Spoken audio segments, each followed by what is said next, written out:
Ugnis rankose, sniegas kambario temperatūroje, dūmų kamuoliai ir kiti efektai – visa tai mūsų komandai pavyko užfiksuoti filmuojant šį reportažą. Tikriausiai kyla klausimas, kur vyksta tokie pokštai, ogi pramoginėje bandymų laboratorijoje. Suvienijusi jėgas, atrinkusi įspūdingiausius chemijos bei fizikos eksperimentus ir mokslo įdomybės, profesionalų grupė nusprendė visą tai perteikti vaikams.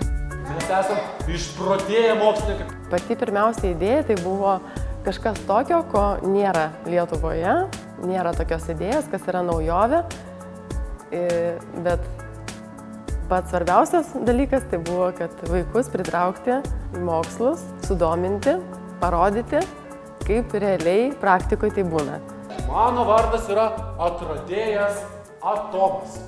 O aš esu profesorė molekulė. Smagiasias pratybas veda nuotaikingi animatoriai. Jų kūrybiškumas ir šiltas bendravimas padeda sudominti, įtraukti vaikus į žaismingą procesą, vykstant eksperimentams. Mūsų aplankyta pramoga prasidėjo nuo žaidimų. Vaikai buvo kviečiami imituoti važiavimą motociklu ir pajusti, ką reiškia galinga oro srovė. Užlipa motociklą, atsimeni, kaip užlipti reikia. Ir reikia įsibėgėti. Taip, nu ir... Stipriai laik... Spausi gazą, gerai? Stipriai laikyk vairą. 1, 2, 3.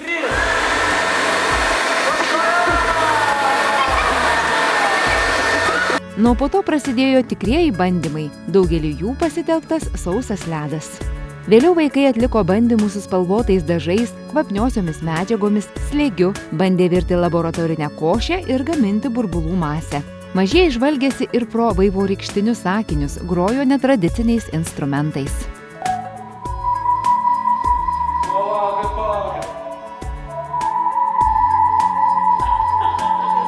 Nuo moksliniai šou vainikavo patys įspūdingiausi eksperimentai. 1, 2, 3, pila. O, Žiūrim, kas darosi, neužstok, žiūrim.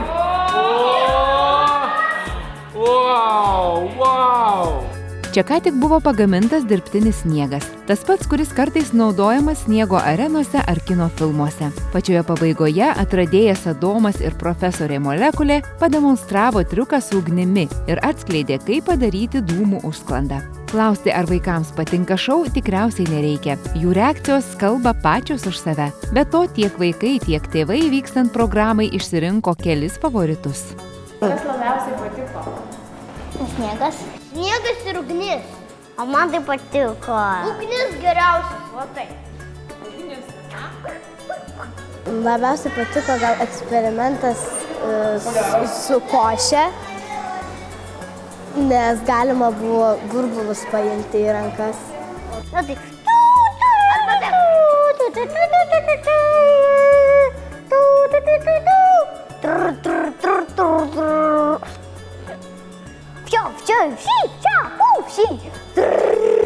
Man tai iš tikrųjų labiausiai įstrigo tas pats didžiausias eksperimentas, kuris ir užbaigė ir vainikavo visą šitą pasirodymą. Tai buvo ta dūmų užsklandą, iš tikrųjų įspūdingai, efektingai atrodo ir ta ledo krūva pilama į tą vandenį, tai labai super. Geros emocijos padeda sukurti teigiamas ir ilgai išliekančias asociacijas su chemijos bei fizikos mokslais. Sukantiems galvą, kaip įdomiai užimti vaikus per šventes ar susibūrimus, pramoginės ir edukacinės programos gali tapti tinkama išeitimi. Kad pramogos neapkarstų, norisi priminti, kad visada svarbu sužinoti, kiek jos truks ir kokio amžiaus vaikams skirtos. Štai pavyzdžiui, cheminių eksperimentų šou gali būti pritaikytas mažiausiems vaikams iki 7 metų ir trukti valandą, arba parengtas šiek tiek vyresniems vaikams ir užtrukti 2 valandas. Atsižvelgia į tėvelių pageidavimus, paprastai organizatoriai pasirodymą gali surengti ir mišraus amžiaus grupės, parinkdami užduotis ar šiuo atveju eksperimentus, kurie būtų įdomus visiems.